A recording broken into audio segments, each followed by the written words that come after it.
it is. 아니 RSVP 받았어? 컴이 있었어.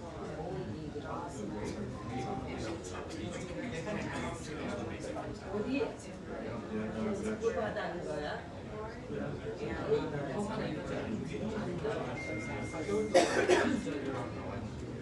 그건 템포럴 얘기지. 지금 거리는 차이 아니야. That's what you have. No, not yet. Not yet. It is. Yeah. That's what you're supposed to say watching you and investigation behind the background test. 나 그게 다 스킨이에요. 그러면 그 패스가 그냥 그렇지. 내가 볼 때 그냥 그런 게 있고 또 전화를 해서 물어봐라고 그게 전화를 해서 내가 몇 시에 간다 얘는 알파로 나온다 모르는 거 알고 왜 이렇게 싶다며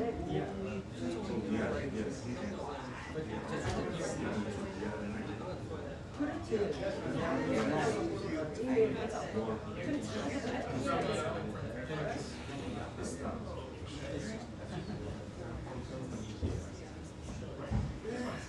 We used to do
Yes, they use it. The Turks use it. Yeah. That's right. That's very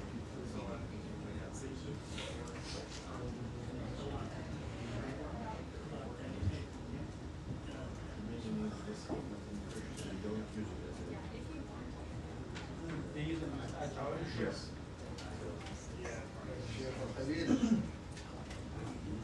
I like it. I like your territorial policies. I like that.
Hey,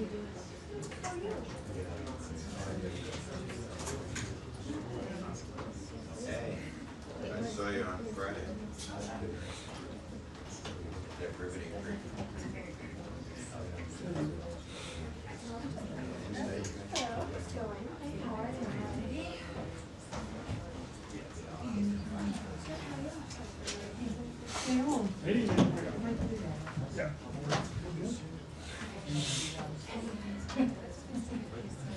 Oh my gosh.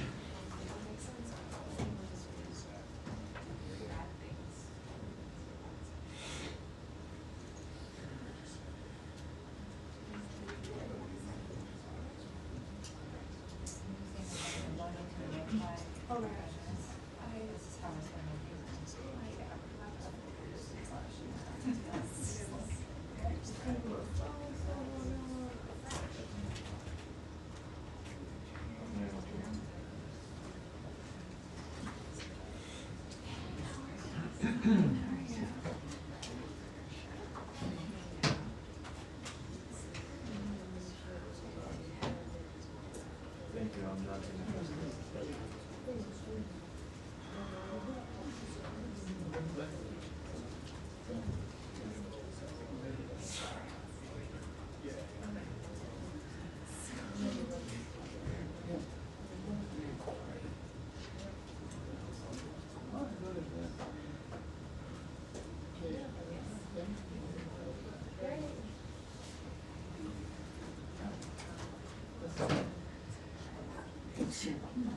Thank you.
Good, there's air conditioning in here.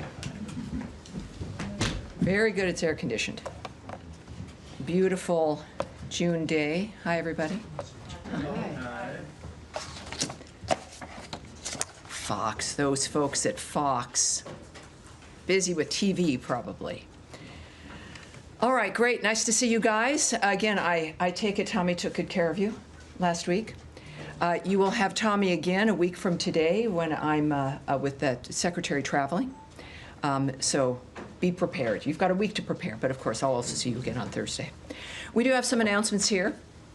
First of all, over the last few days, Americans have witnessed scenes of lawlessness as radicals in Los Angeles riot to protect criminal illegal aliens. Agitators have attacked law enforcement and shut down freeways. We remain undeterred in our commitment to enforce our laws and secure the border. During recent days, the administration has taken illegal alien gang members, child predators, rapists, and burglars off the streets. Thanks to the historic action across all of government under President Trump, the border is more secure than it ever has been, with illegal border crossings at a historic low. The border crisis that unfolded under the previous administration, however, did untold damage. The Big Beautiful Bill, as an example, before Congress will build on President Trump's progress, ensuring we have the resources to enforce our laws and secure our border. To that end, the United States is committed to disrupting the illicit manufacture and trafficking of fentanyl, a leading cause of death of people aged 18 to 49 in the United States.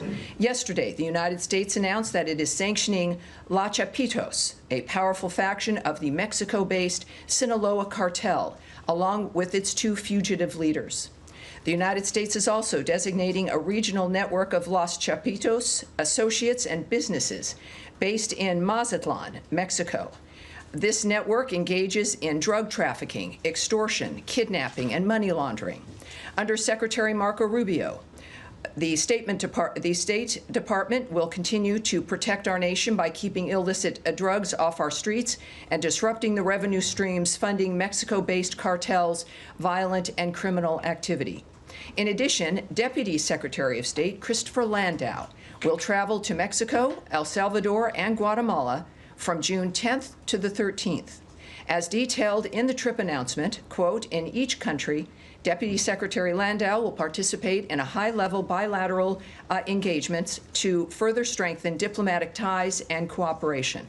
He will engage in discussions to drive the private sector led economic growth, boost U.S. commercial investments in our region, and highlight the importance of ending illegal immigration.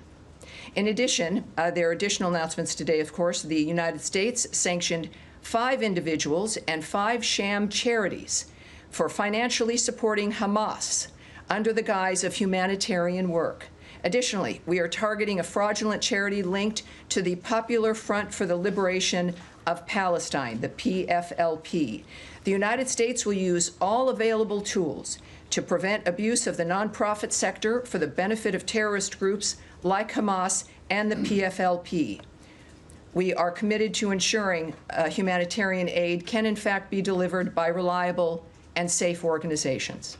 Finally, cultural diplomacy remains an important endeavor of the Trump administration. The Kennedy Center exemplifies this commitment, and its gala is tomorrow night, led by the musical Les Miserables. The center will have a season that will have Broadway, ballet, opera, and even Dolly Parton, in addition to a lot of other great things for kids as well. In this world of ours, it sounds very nice and very appropriate. And now to your question. Sounds like Matt Lee is amused. I hope you might be some coughing. I know you weren't laughing, and you might. It would be good to become perhaps a season ticket holder to the Kennedy Center. I'm just saying, but go ahead. I would be happy to be a season ticket holder to the Kennedy. Yeah. And I would love to see Les Mis because I never saw it. There you go. But anyway, listen, just on your own copper, and then I want to go shoot really quickly to the Middle East, just on the top. The State Department doesn't have any role in what's going on in LA in terms of quelling the violence. Is that correct?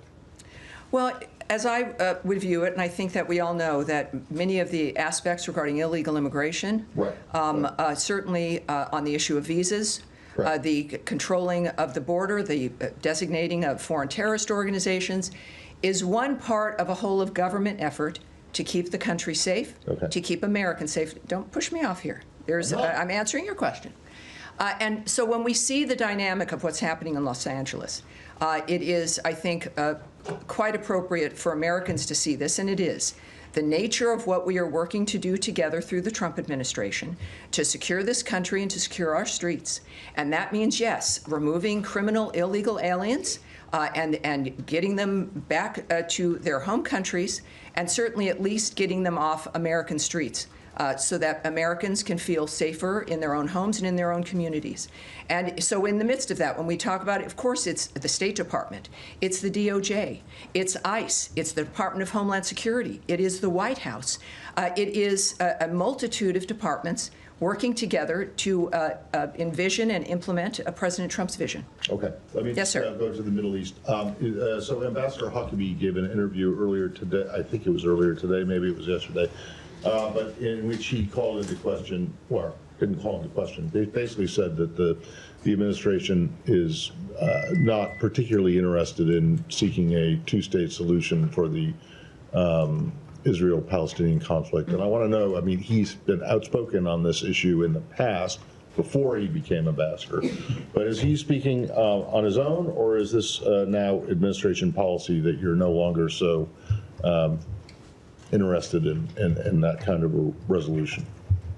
Well, first of all, I'm not going to characterize the ambassador's remarks. I'm not going to explain them or really comment on them at all. I think he certainly speaks for himself. At the same time, of course, ambassadors are there and they're working with their host country. But when it comes to American policy and certainly where the president stands, I'd suggest you call the White House. Okay. Thanks. All right. Yes, Andrea Mitchell.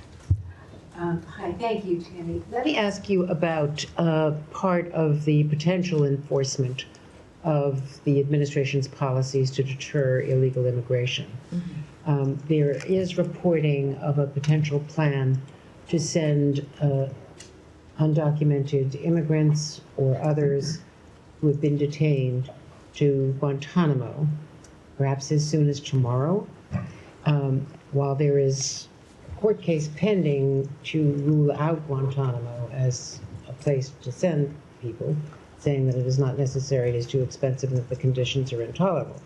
But that this would include Europeans from allied countries countries that would willingly accept deportations of their illegal immigrants here. So what is the State Department's position on whether European illegal immigrants, migrants, who have been detained should be sent to Guantanamo rather than to their host countries, including countries that would very willingly accept them? Do you think that this would damage relationships with our allies? Well, first of all, I can tell you that this entire dynamic, it's managed by DHS, first of all. It's certainly not a dynamic managed by the State Department. I can also say that, of course, it's not new that we are moving criminal illegal aliens to Guantanamo prior. It's not the final destination. It's prior to their being sent to their home country. But when it comes to each country, I'm not going to speak to that. But I would suggest that I have a follow-up. well, I won't speak to any country when it comes to the illegal aliens, the criminal aliens that may or may not be sent to Guantanamo Bay. That clearly sits within a diplomatic framework. You're asking me to speak on what the Secretary or others might be discussing with their foreign counterparts, and I'm certainly not going to do that. I'm not going to speculate, and nor will I guess or speculate on the nature of any kind of backlash or the impact on the State Department. What I can tell you is that the backlash would be as if we weren't doing our job. State Department and the Secretary has been very specific about our role, which is the vetting of people who are coming here in the first place, removing illegal aliens who are here, criminal illegal aliens, whether they've overstayed their visa or here illegally entirely. We're very focused on the nature of what the State Department has as its charge. And this is a framework, again, that's, as I just mentioned to Matt, where you've got a whole of government framework. The DHS is in charge of this particular aspect. But if the DHS literally would be in charge, but does the State Department have a view about what the diplomatic impact would be on our allies? Again, Andrea, you know I'm not here to speak about the diplomatic opinion or the speculation of the nature of the feelings of things. I'm here to talk about the specifics. You're right. You know, the United States has increased enforcement of immigration laws and removal of illegal aliens. They are being removed because they didn't have a legal basis to be in the United States. These are why, you know, the visa dynamics, the nature of that we have the right, like every country does, to control who comes in and to have an interest in who stays. And that's what this is about. Sending people to Guantanamo might have a salutary deterrent impact. Would that help the whole of government approach which you are describing? What I can say is that this is a very specific mission to make American streets safer. And this is why President Trump was elected, to do exactly this. Yes, ma'am. Thank you. Just going back to Matt's question on Huckabee's comments, I know you said that the ambassador speaks for himself, but he was appointed by the president. He does represent the U.S. government in Israel. So is a two-state solution a goal of the U.S. State Department currently? You know, I'm not going to speak, again, what I said to Matt, and what I'll keep saying is I'm not going to parse the ambassador's remarks. That's not what I'm going to do here, and I'm also not going to speak about the nature of what people say that he was claiming or not claiming. I'm not going to have a speculative conversation about that right now. I would suggest that when it comes to the policy of the United States, that sits with President Donald Trump, and he's just he's like a 15-minute walk away from this building. Call them, and in fact, I think they would have an answer for you, I would think. Okay, and then, Of course, the president sets the policy, but Secretary of State is in charge of foreign policy. So irrelevant of yes, what I'm not, Ambassador... Yes, I'm not going to begin a conversation speculating based on a statement Ambassador Huckabee may or may not have made. I would suggest when we think about the policy, yes, Secretary Rubio implements President Trump's vision for foreign policy. In speaking on that issue, with everything going on in this world, we are focused clearly on the nature of the things that are in front of us. And I would just suggest calling the White House to make a determination of the Trump policy, the Trump administration's approach in this regard. So Secretary Rubio doesn't make foreign policy. It's his vision and implementation of President Trump's point of view and President Trump's vision. And so that's what Secretary Rubio does, and obviously does it very well. Yes, sir. What's the vision that he's implementing here, Tammy? I'm not going to begin to speculate or go into this. I'm just not going to go here. Ladies, if you want to speak about the National Security Advisor, also call the White House. Yes, sir. Just to follow up on that issue. Sure. And this will go ahead. Sure, but what we have heard from the president is he wants the United States to take over Gaza. Which is obviously one of the occupied Palestinian territories and would be part of a future two-state solution. So is that, I mean, you haven't mentioned that, but should we assume that is part of the policy, and therefore that opens the question of what about the West Bank and East Jerusalem? And is that, I mean, Ambassador Huckabee seems to be suggesting there wouldn't be a future Palestinian state in those remaining areas. So we kind of know half of the answer to the question, in that you've said it's President Trump's view and decision, and he's stated that, although you haven't restated it here about Gaza. So it's just if we could clarify what. Well, there's a focus on Gaza, and for a very good reason, and that's what we're focused on: is the ceasefire, is stopping the carnage, dealing with what's going on in Gaza. After, of course, the horrific events of October 7th, the nature of what's happening with Iran and its death squads of Hamas and Hezbollah and the Houthis, it's a full plate. And what one does is you start at the beginning and you move forward. We are still working on dealing with either certainly ceasefire and peace for Gaza, and then, of course, the aftermath of that and rebuilding and dealing with what that means. At some point in time, that will hopefully be the major conversation here, right, is in the aftermath and the rebuilding and how that's happening. And I would expect that to be a conversation that we'll all be engaging in. But is it still the policy that the U.S. should take control of that territory? You know, during that process? I can't, look, what I've heard President Trump say, and what I know the Secretary has always said, is that Hamas can't exist, that we've got to get a ceasefire, that we've got to have new ideas for making sure this doesn't happen again and again and again. I know that the President has called for new ideas to help make that happen.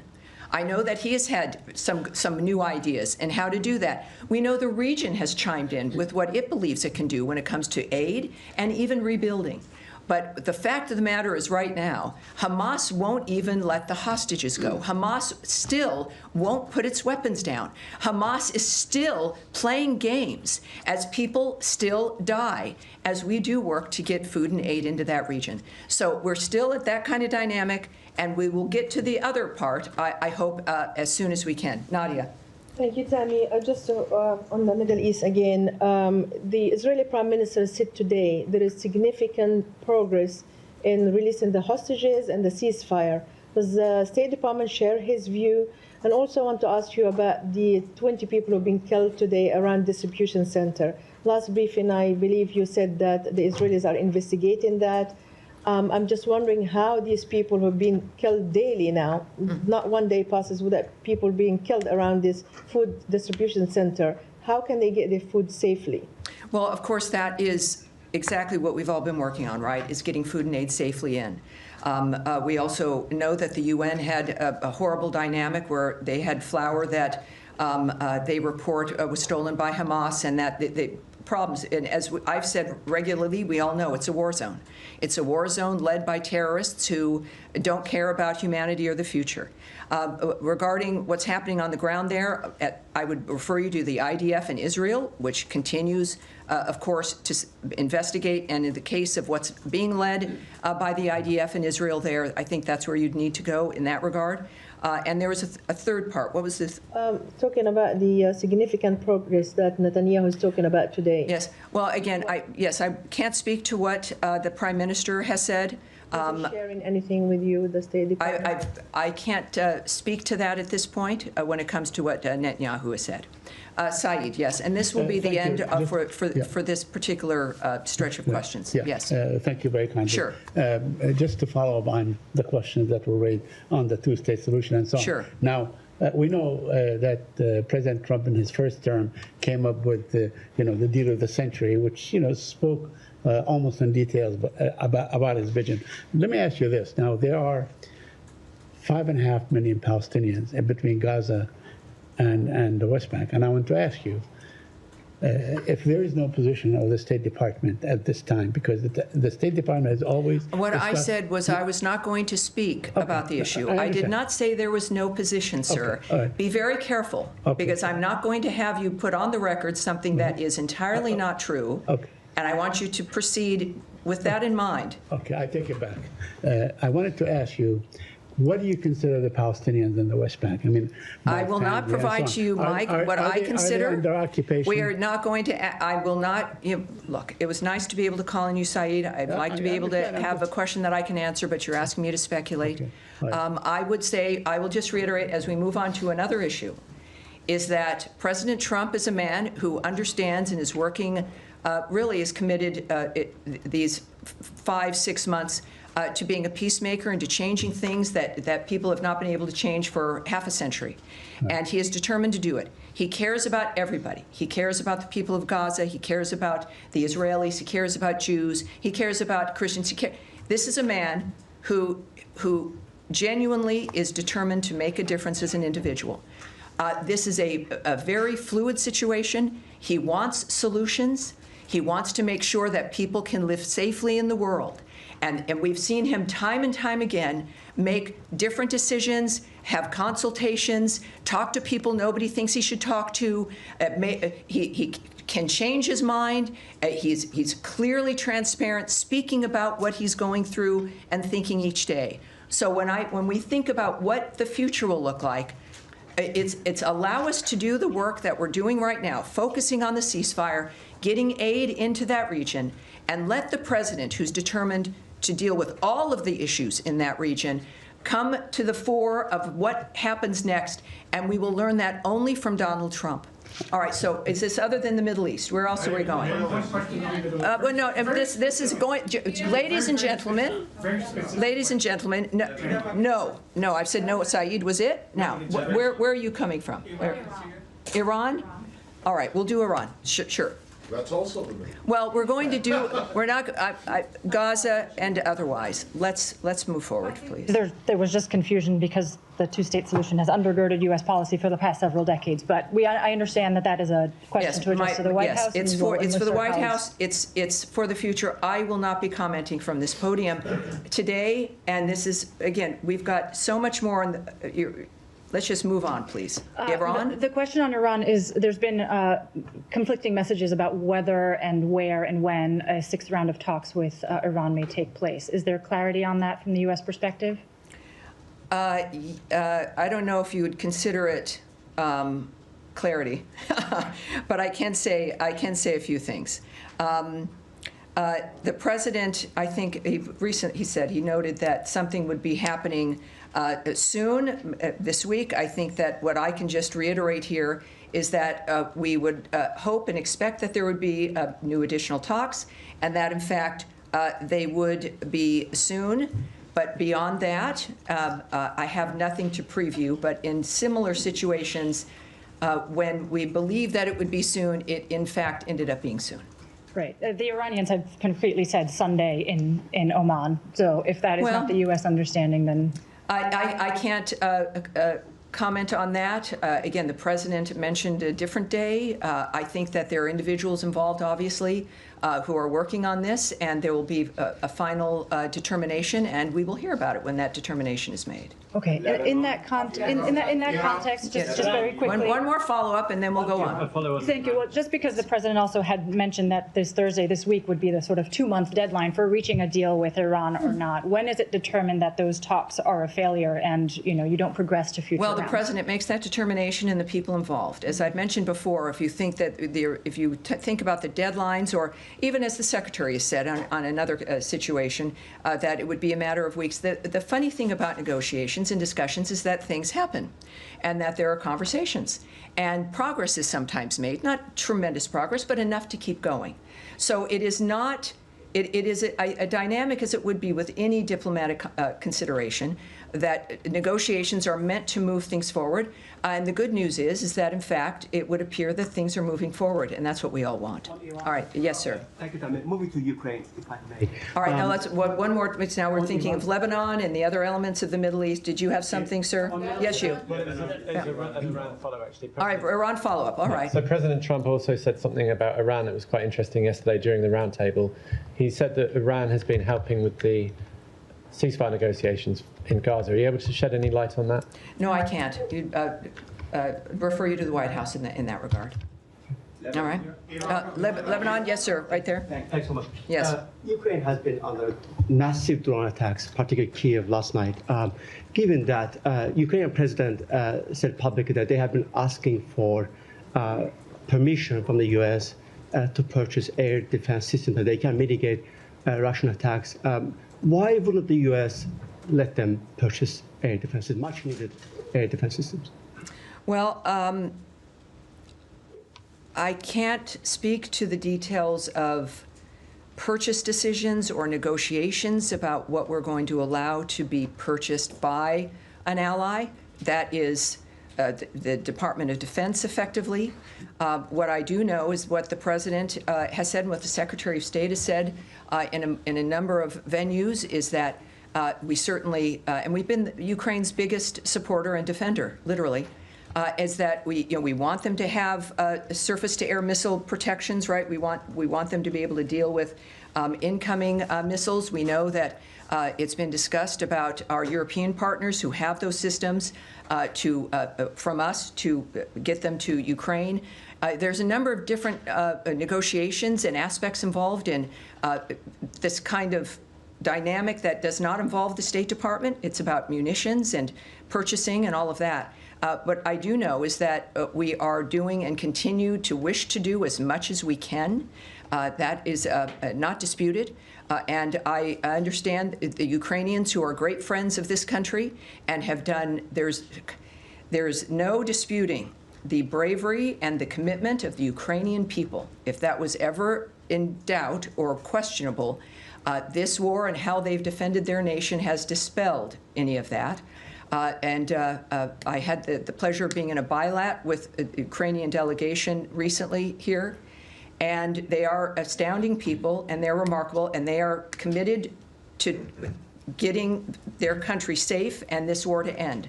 And so are we. The United States has proven that. The details of which are many, and I can't speak to that, and I certainly would dispute that we are not letting Ukraine do something. The opposite has always been the case.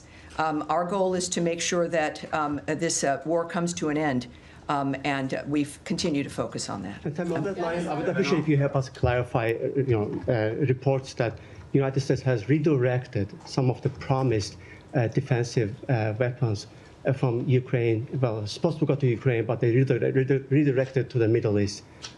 Is that accurate?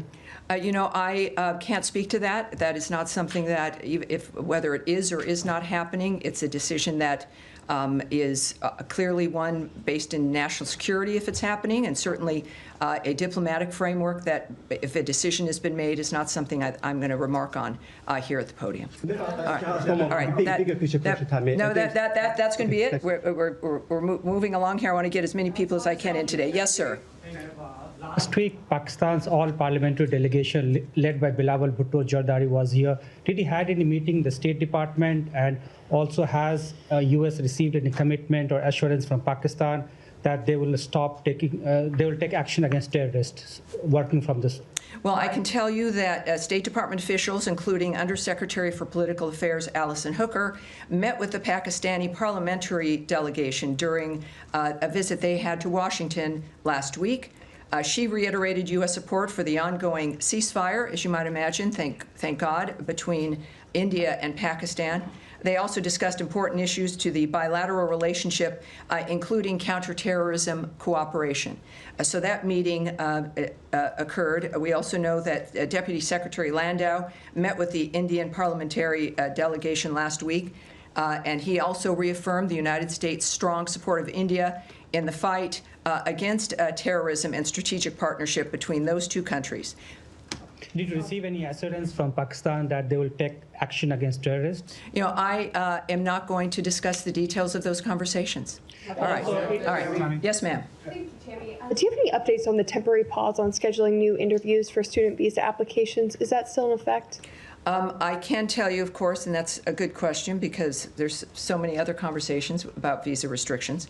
I do believe that we are in the process, and I don't know if, Tommy, if we might have to take this back, I know last week that we were in the process of indicating that it would be very soon and that people should start looking for those spaces to open up regarding appointments. Nothing has changed in our encouragement still of people to apply for those student visas. This was a matter of making sure that the process that we were expecting of consulates and embassies was proper when it came to what we expected them to be able to vet for. And that process, we were told, would be rapid. And I think at this point, what I can reassert here is that people should watch for those spaces to be open, should continue to apply. This is not going to be a lengthy or an ongoing dynamic. It was meant for a specific, almost an administrative adjustment. And I would hope perhaps we can go back and get more on this. But I think that that's where it stands. And perhaps on Thursday I can get even something more specific for you on the record. And another reminder to the people watching at home.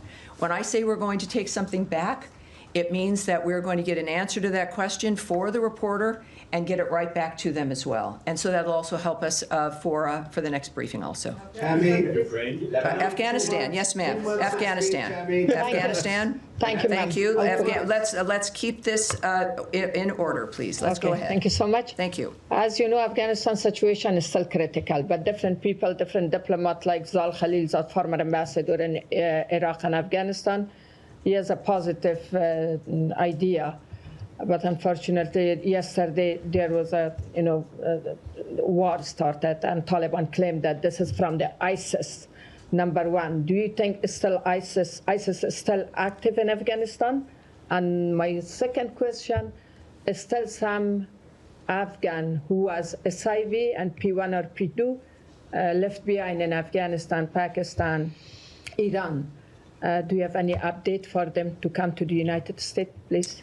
Well, first, I can't speak right now on the internal dynamic of what's happening in any problem between people or claims about ISIS being active and violence that was ensuing. But let's take that back and see what that is. I do know that for the visa restrictions and Afghanistan, that there is, for the SIV visas, the proclamation that was used announcing this states that Afghan special immigrant visas are accepted. I'll say exempted from the suspension of entry to the United States. Consular processing of Afghan SIVs, including Afghan SIV interviews, continues at U.S. embassies and consulates around the world. All right. Yes, sir. Thank you. Me? Yes, you. Yes, sir, you. Yes, thank you. All right, if we're going to have disruptions, we're going to let's stop this if we could, Heather. Let's move, please. Let's get. We will remove you if you are not silent right now. So we are going to be respectful to your fellow journalists, and thank you very much. Thank you very much. Yeah. Now we will go. Thank you, sir. Thank you very much. As you know, the Iraqi federal government has cut the budget and salary of the Kurdistan region. Have you addressed this issue with Baghdad? What is your position on the matter? And I have Yes, we're aware of this. We are aware of this. And we urge Baghdad and Erbil to resolve their issues through constructive dialogue consistent with their constitutional responsibilities. Resolving the salaries issue quickly sends a signal that Iraq is creating an environment in which U.S. companies would want to invest. Successful resolution would also send a positive signal on broader cooperation for the benefit of all Iraqis, such as reopening the Iraq-Turkey pipeline and additional energy exploration, including with U.S. companies. When speaking with senior Iraqi officials, such as Prime Minister Soudani, Secretary Rubio has emphasized the importance of stability and prosperity in Iraq and the region. He has done the same in recent meetings and conversations with KRG President Barzani and KRG Prime Minister Mansour Barzani. U.S. support for a strong and resilient Iraqi Kurdistan region remains a crucial element of our relationship with Iraq. All right. Yes. All right. Next, please. Let's get everyone in if we can here. I'm only going to ask one to get everybody in. Sanctions question for you. The ICC sanctions that were announced last Thursday. 2 members of the pre-trial chamber that signed off on the arrest warrants for Prime Minister Netanyahu, Defense Minister Gallant, were sanctioned. But the presiding judge, the 3rd judge in the pre-trial chamber of France, was not sanctioned.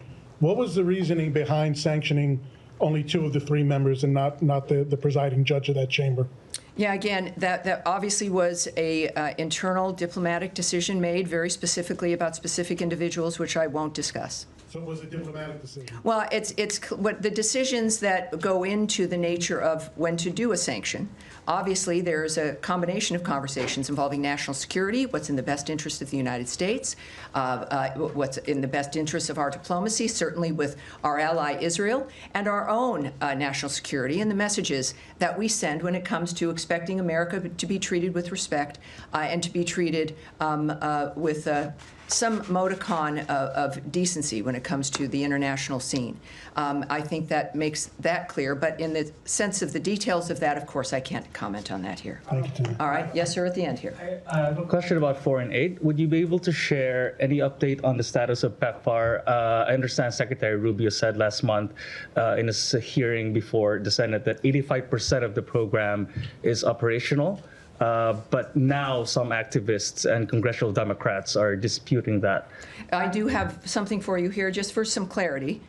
Secretary Rubio referenced an estimated 85% of beneficiaries who could be receiving life-saving treatment and prevention of mother-to-child transmission services based on the full operational capacity of all the operational active awards. It's 85%. That is a correct number. That is as of March 24th, 2025. All right? On Good. this issue? Oh, wait. Well, hold on. This cable that went out today from Secretary Rubio instructing all chiefs of mission to abolish all USAID positions, local, direct, either direct U.S. hires or local employees. And sure, that was not a surprise. It shouldn't surprise anyone. A cable is something sent out from the State Department, in this case, of course, to missions worldwide, instructing them to do something, essentially. There's many more uses and reasons for cables. And sometimes, surprisingly, said no one ever, they get leaked. In this case, it was an order regarding positions, regarding U.S. aid, that they were to be ended. And that was something that was previewed in February when we relayed the roadmap, if you will, of the reorganization, the renovation, if you will, of U.S. aid, making sure that our aid efforts around the world met with what was important to the United States, to the America First agenda. So this was a cable telling our posts exactly what they were expecting to be told, which is that those positions were gone and were being eliminated. So it wasn't a surprise. It's nothing new. And it is exactly what we previewed in February and March of this year. All right, but we've talked to you. Yes, all right. Now in the back, young man right there. Yes, young man without the tie. That would be you. Yes. Yeah, I just, while we have questions on Israel, earlier today, 5 countries. Can you tell me, by the way, what is your outlet? Just a curiosity. And your name? Ryan Morgan with the Epoch Times. All right. Hi, Ryan. Welcome aboard. Thank you for having me. So I was just wondering if you have a quick comment about the 5 countries that sanctioned Israeli ministers Itamar Ben-Gvir and Bezalel Smotrich today. Yes, I do. I have something for you on that. And let me get that for you. There's just so much going on today. First of all, we find that extremely unhelpful. It will do nothing to get us closer to a ceasefire in Gaza. This, again, is about Allied sanctions against Israeli ministers. They should focus on, this being UK, Canada, Norway, and New Zealand, should focus on the real culprit, which is Hamas. Hamas put the people of Gaza in this situation by launching the horrific attacks of October 7th, which killed 6 British citizens and 46 Americans, and continue to hold hostages, of course, including the bodies of 4 Americans. We remain concerned about any step that would further isolate Israel from the international community. If our allies want to help, they should focus on supporting Special Envoy Witkoff's negotiations and backing the Gaza Humanitarian Foundation when it comes to food and aid. All right. Yes, sir, in the back? Yes, sir. Thank you, Tammy. My question is about Ukraine negotiations. Russians and Ukrainians came together in Istanbul last week and they announced a memorandum, and result of that, there was exchange of prisoners. What is your elaboration on that phase of the deal, and how do you follow these negotiations? Well, the President and the Secretary have been saying for a while that the only real solution can come with the parties talking directly. And that is what we've been seeing here, at least, in this regard. We, of course, remain in close contact with both parties at the highest levels. And we welcomed the success, the movement of, again, more prisoner exchanges. In this case, of course, the seriously wounded and young prisoners under the age of 25.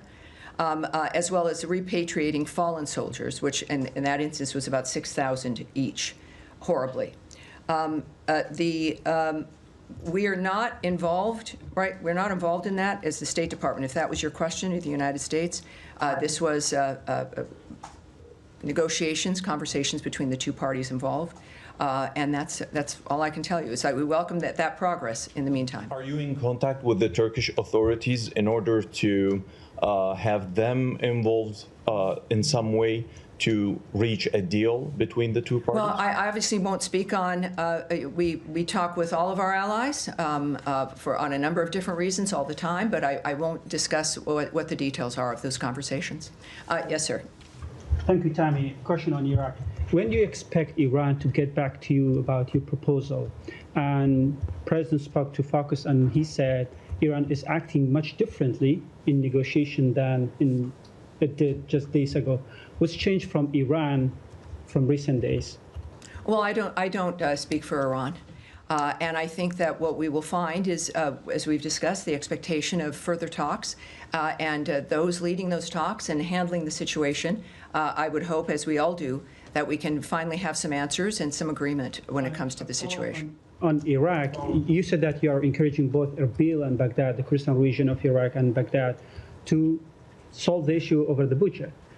Are you engaging with them? There are reports that recently the U.S. charged the affairs to the Iraqi embassy in Baghdad. He met with the Iraqi prime minister and he put direct pressure on Iraqi prime minister to solve this issue. Now the Iraqi officials that saying that we are getting heated from the Washington to solve this issue. Do you have any updates Well, on that? in my previous answer to this, it's clear, even from this podium, we're expressing what we expect to see. And they know what we think. And we've been saying it over and over again. It's not, I'm not going to speak on rumors or single reports or somebody talking about a charge d'affaires or an ambassador and what they're talking about and who they're meeting. That's not going to happen here. But we here have made it very clear that this is a situation that has to stop. And we know that, of course, as I've noted, that resolving situations like this will entice more companies to get involved in the area, making everyone's lives in the region better. All right. Yes, sir, in the back. I was behind the man with no tie. Behind our friend with no tie. Yes, sir. Go ahead. I should not wear the tie then. You have a tie on. That would be you. Yes. No, you, sir. Oh, you. Thank Yes. you so much. Thank you. Yes. Thank you, Tammy. Too many with no ties these days. All right. No offense to the no tie wearers. Thank you so much, Tammy. So after the ceasefire between India and Pakistan, President Trump offered to mediate on the issue of Indian-held Kashmir. I was just wondering what kind of follow-up we are expecting, like how State Department move forward, like inviting the leadership of both the countries, or like going to support UN Security Council resolution on Kashmir? Well, I obviously can't speak to what's on the mind or the plans of the president. What I do know is I think we all recognize that President Trump, in each step that he takes, it's made to solve generational differences between countries, generational war. So it shouldn't surprise anyone that he'd want to manage something like that. He seems very much to be, and not just seems, but he has been the only one to bring certain people to the table to have conversations that nobody thought was possible. So while I can't speak to his plans, the world knows his nature, and I can't speak to any details of what he might have in that regard. You could call the White House. I have a feeling they would have plenty to say, but it is an exciting time that if we can get to a point in that particular conflict, thank God, but also thank Secretary Rubio and President Trump and the Vice President. It's a very interesting time, and so it's every day we bring something new, and I hope perhaps something like that can also get resolved before the president. Yeah, keeping Americans safe is a top priority of this administration. An American citizen, Group of Singh Panu, has wrote a letter to Secretary Blinken demanding to put sanctions on Indian agents involved in his assassination attempt.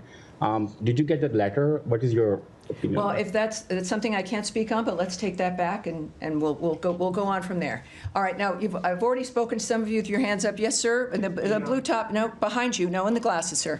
Thank you. Yes. As you know very well, new South Korean President Lee Jae-myung is pursuing pragmatic foreign policy, which regards the alliance with the United States as the very foundation of his foreign policy. But pragmatic policy also signals an openness to stably manage relations with China. So do you have any comment on the new South Korean government's foreign policy stance? Well, I don't. What I can tell you is that there was a call between the president and President Jae-myung Lee. We can confirm that that phone call, in fact, took place, and we refer you to the White House for those details. We congratulate the president on his election as the president of the Republic of Korea, and we're confident under his leadership that our alliance will continue to thrive. Again, for more, perhaps further comment, if you'd like to know what President Trump's view of that, I'd suggest you call the White House. All right, now in the back is going to be our last question here to you, sir. Thank you. In a nice white crisp shirt and a tie and glasses, and it's our sartorial remarks here today, apparently. Thank you, Tammy, for giving me the opportunity to ask yes, sir. question. Your outlet again, sir? I work for France 24 and Asharq al-Awsat newspaper. Very good. Welcome aboard. My question is about Lebanon. There were reports yesterday that the U.S. is engaging Israel in some discussions about the fate of UNIFIL. Would you please shed some lights on what do you think regarding the situation of UNIFIL in southern Lebanon, and what do you expect from UNIFIL and from the Lebanese government? And also, I have a question whether you would confirm that Ambassador Tom Barak will visit Lebanon next week. Thank you. All right, well, for the first part of that, we'll have to take all of that back. I know that quite some time ago, we discussed this here at the podium, but as we also know, time changes things, and I want to make sure, I don't want to repeat to you the nature of what we were saying months ago. So let's go back and we'll get those answers there. Regarding Ambassador Barak, he is, of course, our ambassador to Turkey, and he's leading the way in our effort regarding Syria. And giving them a chance to make a difference and to move into the future. I think we can get a good answer from the ambassador about his plans regarding any travel. I'll do my best for you in that regard. But he's a busy guy. We had him here last week. He spoke to many here in general, off the record for like a meet and greet. But he's a man who clearly is making a huge difference. We expect more from him, and we'll get back to you with his travel plans in the end. A quick follow-up Sure. on the fate of Ms. Morgan Ortegas, because there are a lot of rumors. Well, in that Lebanon means, boy, I and can in see the myself region. answering this question. Yeah, but Said no one ever. But I know you answered without answering the question before. Well, but, I will not answer rumors? without not answering. No, first of all, I will not speak about personnel dynamics. I'm certainly not going to address rumors surrounding those, any personnel dynamics here regarding anyone. I'm going to leave it at that. All right, thank you, everyone. Great job. I'll see you on Thursday. Thank you very much.